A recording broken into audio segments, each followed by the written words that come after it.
umagi ka talaga sa pag-eskwela sa una. Oh, ning eskwela ko, kana kong pag-eskwela, na yun na history yung kung pag-eskwela nako kay eskwela ko katong nagsugod ko kuan boxing elementary, grade 3 ko.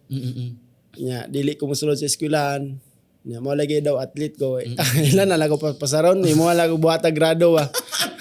Lagi tapos Yan yung advantage no kapag athlete ka. nawa na ko sulod eskwelahan kay wala kay gadala ko 20 sa ako ang sa eskwelahan na mo. Mo to papasaraw na lang ko largo.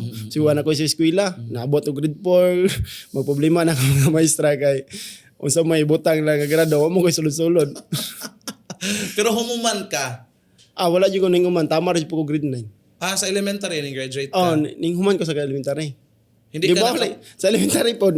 Mo ra lagi pag grade 6 buhata ra gyapon ko grado kay para mapasar lagi. Ay mo trabaho nito sila kag panumbag. Tapos nag-high school ka. Nag-high school ko. Saan ka nag-high school? Dara sa National, sa Domingo. Bakit ka umundang?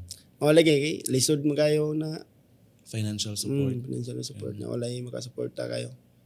Mo to nga undang lang ko sulod na lang ko professional boxing 2019.